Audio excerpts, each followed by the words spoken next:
안녕하세요. 책 읽어주는 여자 에젤 강미경입니다. 천국이 진짜 있을까요? 있다면 꼭 가보고 싶죠? 그래서 저도 천국에 관한 책을 꽤 여럿 읽었는데요. 오늘 소개해드릴 나는 천국을 보았다. 이 책만큼 천국의 존재와 실상에 대해서 신뢰감을 주는 책은 드물었습니다. 저자를 잠깐 소개해드리면요. 이분 알렉산더 박사는 세계적인 뇌의학 권위자이자 신경외과 전문의이다. 어느 날 희귀한 뇌 손상을 입고 혼수 상태에 빠진다. 인간의 생각과 감정을 조절하는 뇌의 기능이 완전히 멈춘 것이다. 뇌사 상태에서 죽음 너머의 세계를 체험한 후 그는 7일째 되는 날 죽음의 문턱에서 이승의 세계로 되돌아왔다. 그의 기적적이고도 생생한 임사체험기는 죽음의 의학적 금기를 깬 세기적인 사건이 되어 삶과 죽음을 바라보는 우리의 관점을 바꿔놓았다. 오늘은 뇌 전문가 이분 박사님과 함께 천국 여행을 해볼 텐데요. 삶은 육체의 죽음으로 끝나는가? 죽음 이후 우리는 어디로 가는가? 사후 세계, 영혼, 하나님은 실제로 존재하는가?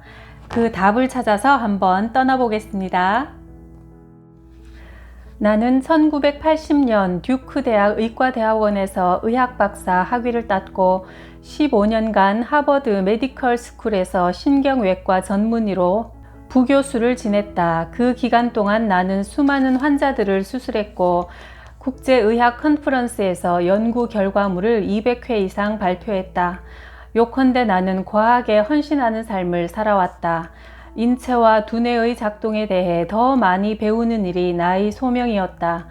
그런데 2008년 11월 10일 54세의 나이에 희귀한 질병에 걸려 7일간 혼수 상태에 빠졌다. 이 동안에 나의 대뇌 신피질, 즉 뇌의 겉표면이 기능을 멈춰버렸다. 그것이 작동하지 않았으니 사실상 뇌가 없는 상태나 마찬가지였다. 우리의 뇌가 부재하면 우리 자신도 부재하는 격이다. 지난 수년간 신경외과 의사로서 나는 신기한 경험을 한 사람들의 이야기를 많이 들었다. 대개는 심장마비가 일어난 후였는데 신비로운 풍경 속을 여행했다거나 죽은 가족들과 만나서 대화했다는, 심지어 하나님을 직접 만났다는 경우도 있었다. 하지만 당시 나는 이 모든 내세 경험은 뇌작용으로 인한 환상이라고 보았다. 그러나 내가 혼수 상태였을 때 나의 뇌는 전혀 작동하지 않았다. 물리적 뇌의 한계에서 벗어나 완전히 독립적으로 존재하는 의식, 영혼의 세계와 직면하게 된 것이다.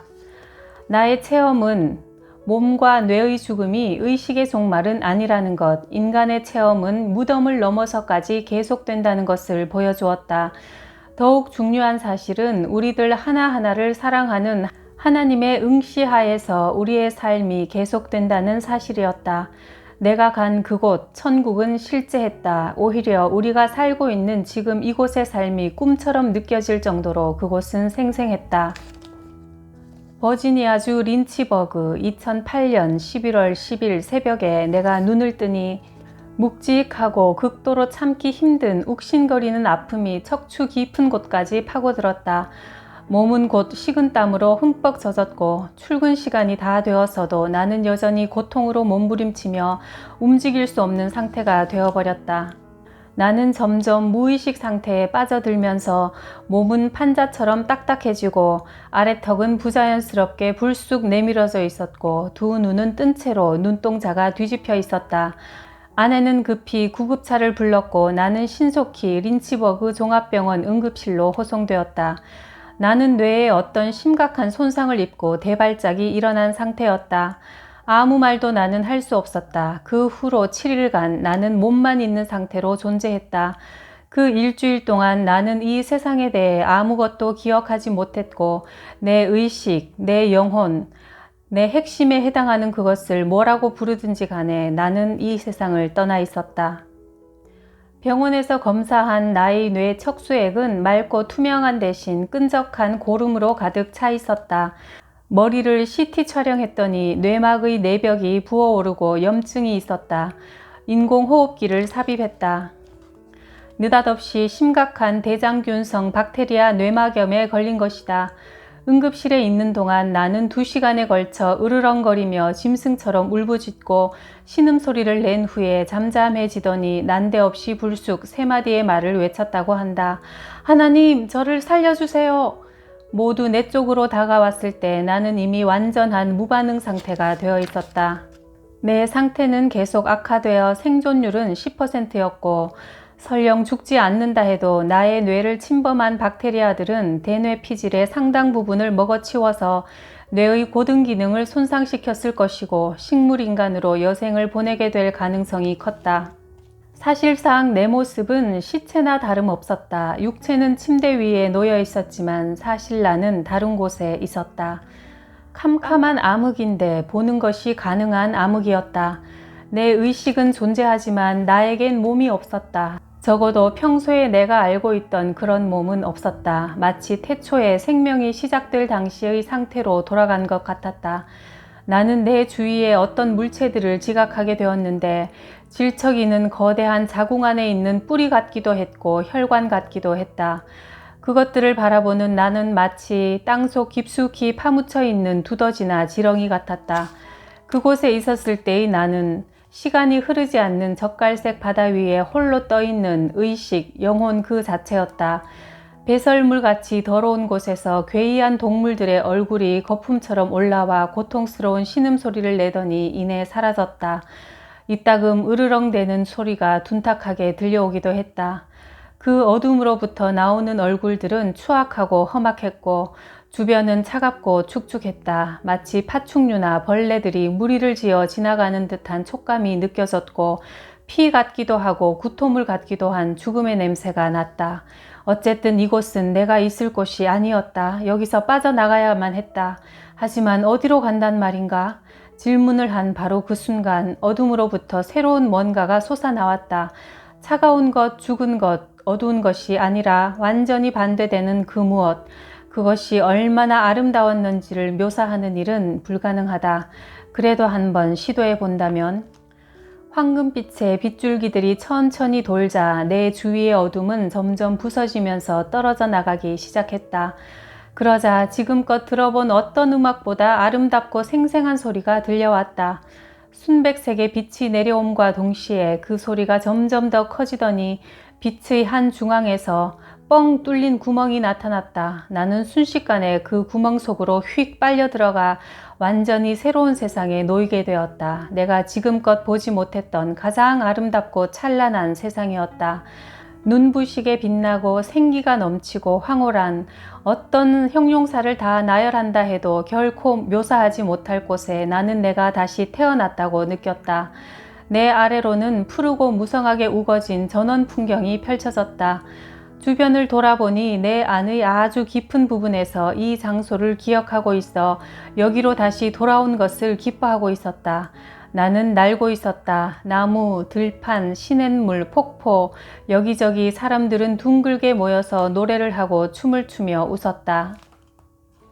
그들은 단순하면서도 아름다운 옷을 입고 있었는데 주변에 만발한 꽃과 나무들의 따뜻한 생명력이 넘쳐났다. 믿을 수 없을 만큼 아름다운 세상. 그런데 꿈은 아니었다. 나는 내가 어디에 있는지 몰랐지만 한 가지만은 확실했다. 내가 갑자기 놓인 이곳은 실제 현실이었다. 마치 어느 여름날 극장에 가서 영화를 재밌게 보았지만 영화가 끝난 후 극장 밖으로 나왔더니 한여름의 강렬하고 생기 넘치는 오후의 공기와 햇살을 느끼는 순간 내가 도대체 왜 어두운 극장 속에서 이렇게 멋진 날씨를 낭비했는지 안타까워하는 심정이랄까. 어느 순간 내가 혼자 있는 게 아니라는 걸 나는 깨달았다. 누군가 내 옆에 있었다. 황갈색의 긴 머리와 푸른 눈의 아름다운 여자였다. 우리는 함께 이루 말할 수 없이 생생한 색채를 띤 복잡한 무늬를 가진 나비의 날개를 타고 있었다. 수백만 마리의 나비들이 우리 주변에 있었다. 우리가 여유롭게 비행하며 만발한 꽃들을 지나치자 우리가 스치는 나무의 꽃봉오리들은 활짝 피어났다. 그녀가 나를 바라보는 그 눈빛은 지상에서 내가 경험하는 모든 종류의 사랑을 담은 듯한 동시에 훨씬 더 참되고 순수한 더 높은 차원의 것이었다. 그녀가 말을 하자 그 메시지는 바람처럼 나를 통과했고 나는 그것이 진실임을 즉시 깨달았다. 당신은 진실로 사랑받고 있고 소중히 여겨지고 있어요. 영원히. 당신이 두려워할 것은 아무것도 없어요. 엄청나게 깊은 안도감이 거대한 파도처럼 밀려왔다. 마치 평생 전혀 이해하지 못한 채로 해왔던 인생이라는 게임의 규칙을 건네받은 것 같았다. 이것은 내 인생에서 가장 실제적인 경험이었다. 나는 아내 홀리와 아이들을 데리고 가끔 성공회 성당에 다녔다.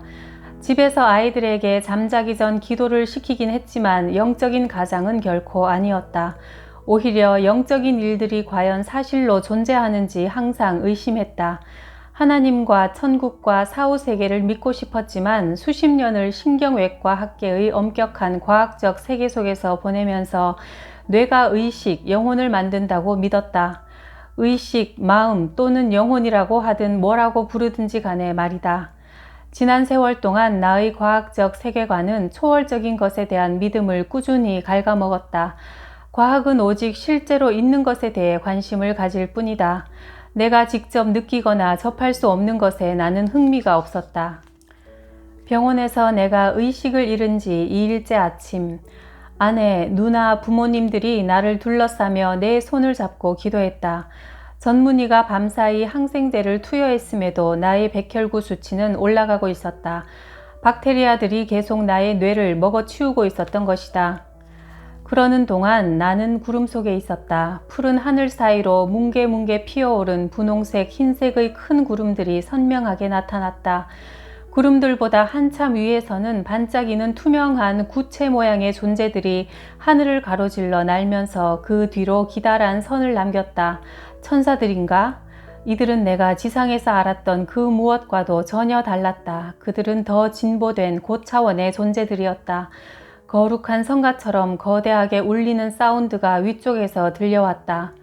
그 세계에서는 뭔가를 보거나 들을 때 이미 그것의 일부가 되어 신비로운 방식으로 그것과 하나가 되었다. 따뜻한 바람이 불어왔다. 마치 최고로 화창한 여름날 바람이 나무 잎사귀들을 스치며 천상의 물처럼 부드럽게 흐르는 듯했다. 신성한 산들바람이었다. 그것은 내 주변의 모든 것을 보다 높은 옥탑으로, 보다 높은 진동수로 바꿔주었다. 그때 나는 의문이 들기 시작했다. 이 바람에 대해, 그리고 그 배후에서 작업하고 있다고 느껴지는 신성한 존재에 대해서. 여기가 어디지? 나는 누구지? 내가 왜 여기에 있지? 내가 질문을 던질 때마다 마치 파도가 내게로 와 부서지면서 빛과 색채와 사랑과 아름다움이 한꺼번에 폭발하듯이 답은 즉각적으로 주어졌다. 생각들이 직접 내게로 들어왔는데 그 생각들은 명확하고 즉각적인 것이어서 나는 힘들이지 않고 바로 이해할 수 있었다. 내가 앞으로 계속 나아가자 한없이 편안하고 거대한 텅 빈 공간 속으로 들어가게 되었다. 칠흑같이 캄캄했는데도 동시에 빛이 넘쳐 흘렀다. 이 빛은 내 가까이에 있는 황홀하도록 눈부신 구체에서 오는 듯했다. 이때 처한 상황은 자궁 속에 태아가 존재하는 것과 흡사했다. 여기서 어머니는 하나님, 창조주, 우주 만물을 있게 한 근원에 해당한다. 이 존재는 참으로 가까이 있어서 나 사이에 일체의 틈이 없다고 느껴질 정도였다. 그러면서도 나는 창조주의 무한한 광대함과 그에 비해 내가 얼마나 하잘것없이 작은지 느낄 수 있었다. 그러니까 나는 더 넓은 세상에 태어났는데 그 세상은 하나의 거대한 우주적 자궁 같았다.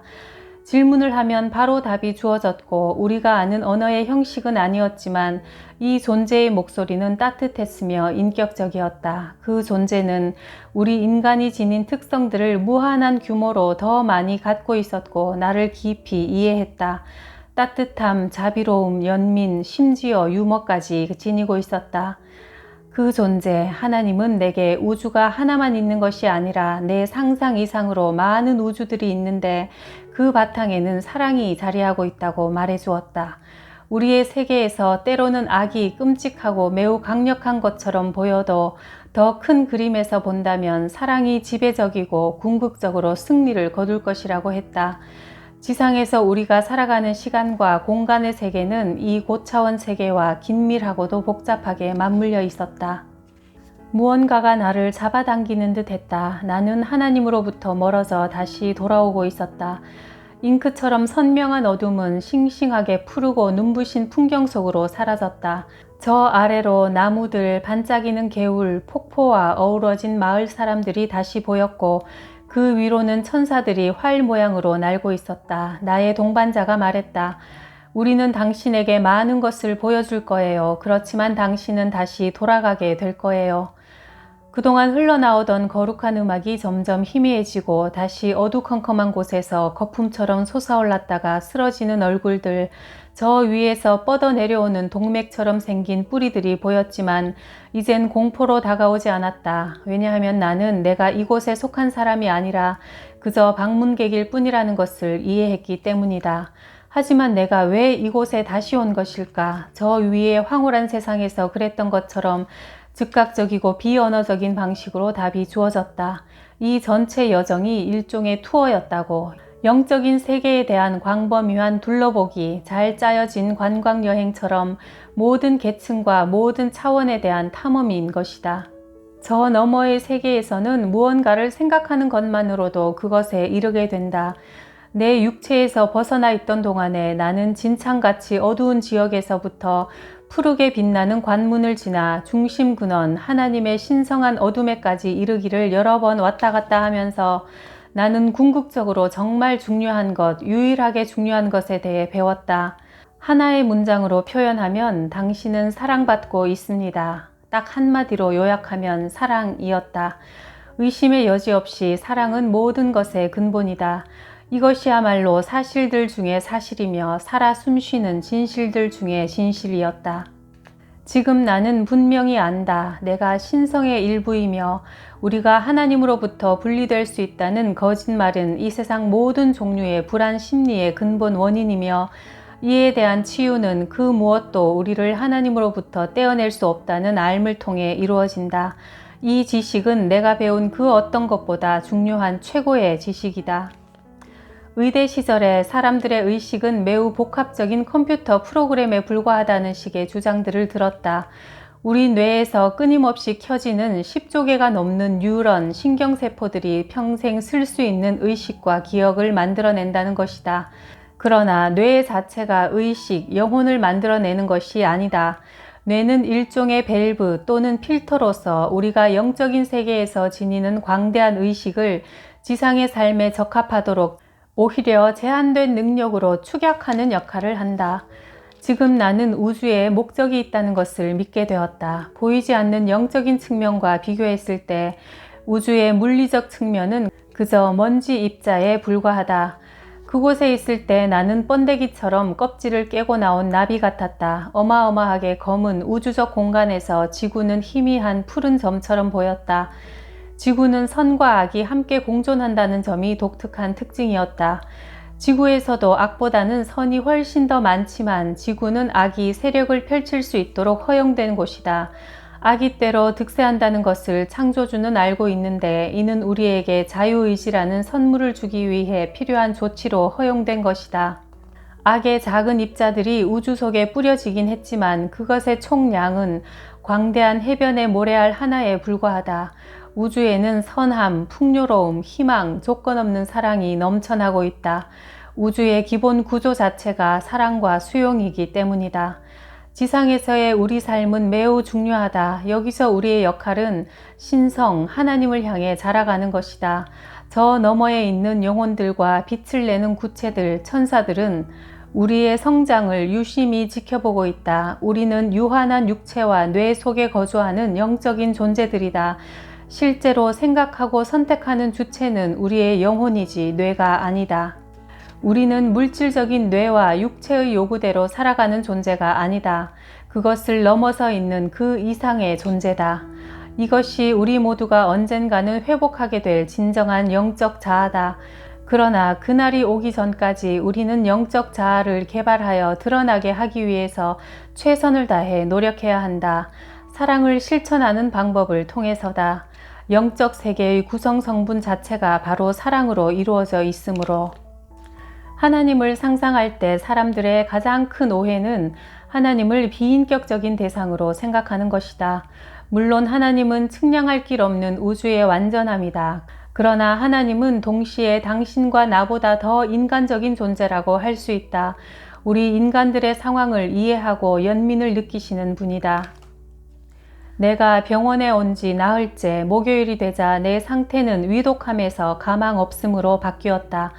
박테리아성 뇌막염 환자가 며칠 이상 혼수 상태로 있다가 완전히 회복한 경우는 없었다. 주 초만 해도 내 몸은 가끔 격렬하게 몸부림쳤지만 이제는 움직임이 거의 없어졌다.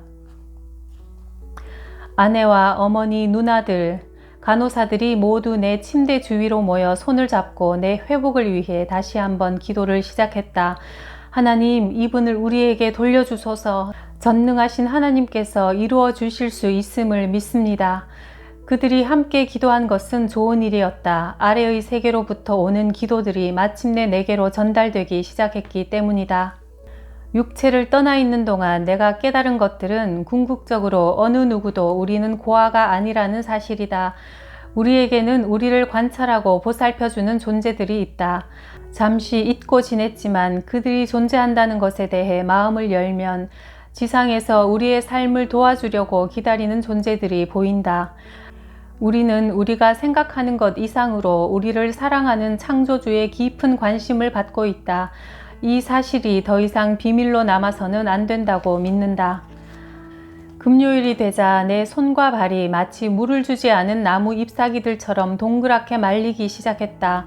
뇌졸중과 혼수상태 환자들에게 흔한 일이었다. 사지의 주요 근육들이 먼저 수축하기 때문이다. 현재로서는 내가 회복에 성공하더라도 만성적인 언어장애와 남은 인생 동안 계속 간호를 받아야 한다는 것이 최선의 시나리오였다. 내가 중환자실에 입원한 날 오후부터 지금까지 5일 동안 줄곧 비가 내리고 있었다. 버지니아의 산악지대에서는 상당히 드문 현상이었다. 아내 홀리는 침대 곁에 앉아 내 손을 잡고 기도했다. 하나님, 제발 내 기도를 들어주세요. 이분은 그동안 많은 사람들을 낫게 했어요. 이제는 이분이 나을 차례예요. 나는 나비 날개 위에 있는 내 수호천사와 함께 아주 긴 시간을 보냈고, 그러나 사실 지상과는 시간 개념이 전혀 달랐으므로 시간이 전혀 지나지 않는 듯했다. 중심 근원 깊은 곳에서 창조주와 천사들로부터 배움을 받았다. 그러다가 관문까지 왔는데 다시 들어갈 수 없다는 것을 알았다. 천국의 문이 닫힌 것이다. 나는 이전에는 결코 느껴보지 못한 슬픔을 느꼈다. 억장이 무너지는 침울함과 동시에 실제로 침몰하는 상황이었다. 커다란 벽 같은 구름들을 통과하며 나는 아래로 이동했다. 저 멀리 수많은 존재들이 무릎을 꿇은 채 둥근 원으로 나를 둘러싸고 있는 모습과 속삭이는 소리가 들려왔다.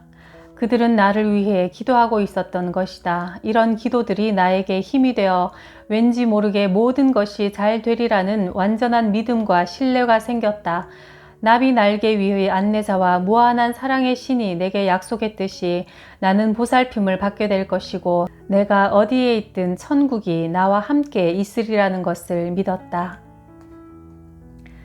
천국 여행을 한 번으로 끝내기는 너무 아쉬우니까요. 다음 시간에 이어서 한 번 더 해볼 텐데요. 당신은 사랑받고 있는 존재입니다. 그러므로 아무것도 두려워할 게 없습니다. 라는 이분 박사님의 메시지가 바로 우리에게 보내시는 하나님의 음성이 아닐까요? 저는 이 책을 읽는 동안 참 마음이 따뜻하고 황홀하고 든든했습니다. 구독, 좋아요, 댓글로도 그 사랑을 표현해 주시는 여러분께 감사드리고요. 다음 시간도 기대해 주세요.